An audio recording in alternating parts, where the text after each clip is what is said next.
now my guest in this lively, exciting and cozy forest, which happens to be one of my homes.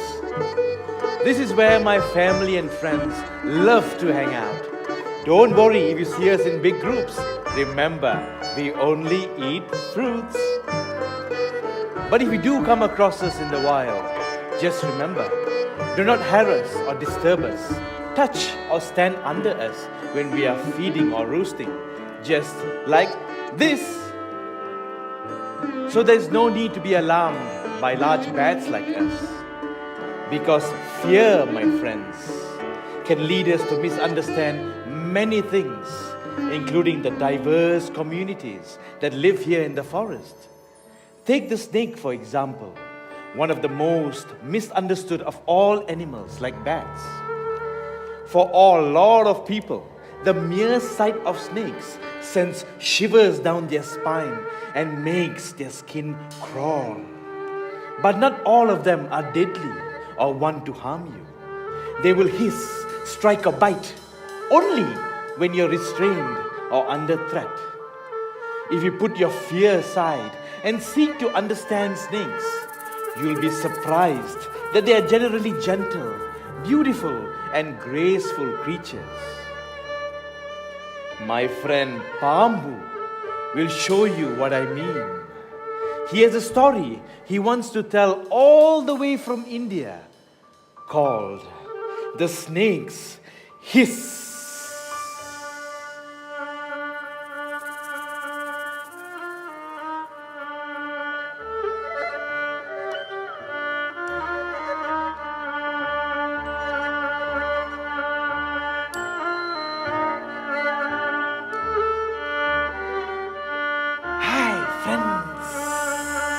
What a lovely day for tales. I mind my own business on this tree. But sometimes animals and people wander around here and I have to shoo them away. I cannot scare them off, but I can definitely bite. Just one bite and oops, they swing from side to side and then fall and never wake up again. But strangely, my loud hissing didn't scare off a great white man called Parashara. He chose to sit under this very tree to meditate. From my hole, I watched Parashara, unaware at first of the great wisdom and knowledge he possessed. What's more remarkable is that he had supernatural powers whereby no venom could ever affect him. As the wise Parashara sat meditating under a tree, I slowly came out of the tree hole. At first, I hissed to scare him away. But in his deep meditation, he did not notice me. I do not like anyone in my territory. I had no choice but to bite him. But to my surprise, Parashara did not cry in pain like the others. Can it be? Why isn't my venomous bite not working on him? I asked. Are you not afraid of me? I am going to bite you again. It is no use biting me, for no venom will affect me. But will you please clear my confusion? Why do you bite those who come near you? Well, it is my nature after all, and I do so to restore my power. Have you tried anything else to revive yourself? Well, I have heard that one can do so by self-control. I must control my strong urge to bite others. Are you happy to cause death to people? No, not really. But I have to hurt or kill my enemies if I am to save myself. But I do feel bad for them. What do you suggest I must do now? You must not harm or cause pain to others, even if it is for your own good. If I stop biting, I won't get any prey. I will starve to death. No, it will not be so. Do good, and good shall be done unto you. You are right, Parashara. I shall not bite anyone. I shall not bite anyone anymore. So Parashara left the forest and promised to come back a year later. A year went by and he returned to the forests.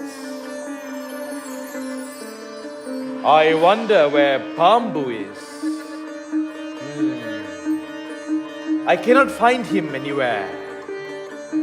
I shall use my mental powers to summon him.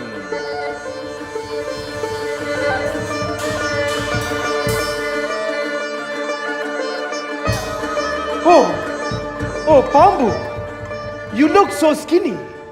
What has happened to you? I only followed what you said. I stopped biting others, and so I could not get any prey to feed on. I've also stopped hissing as to not frighten anyone. People and animals around me stopped fearing me. They started throwing stones at me. To save myself, I have to spend most of my time inside the tree hole. I do come out at night to eat whatever scraps I can get. So here I am, weak and about to die. Oh, I am so sorry for you. Here, take this milk and some fruits that I have. Eat them. As I was eating the food to regain some strength, Parashara shared a lesson for me. Dear Pambu, I never asked you to stop hissing. I told you not to bite or harm anyone.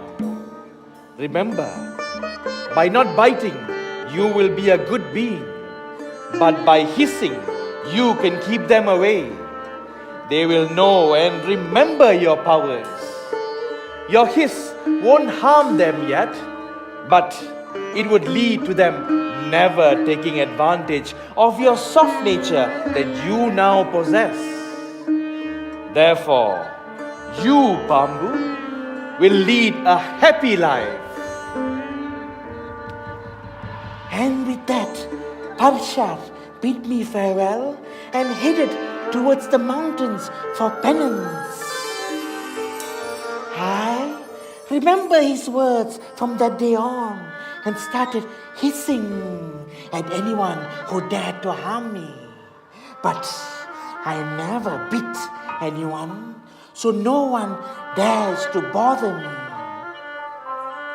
Slowly, I started hunting again for food during the day and never bit anyone unnecessarily. I became happy as I practiced this in my daily life.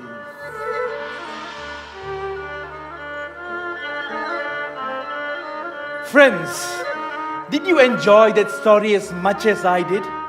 What truly special rainforests we have.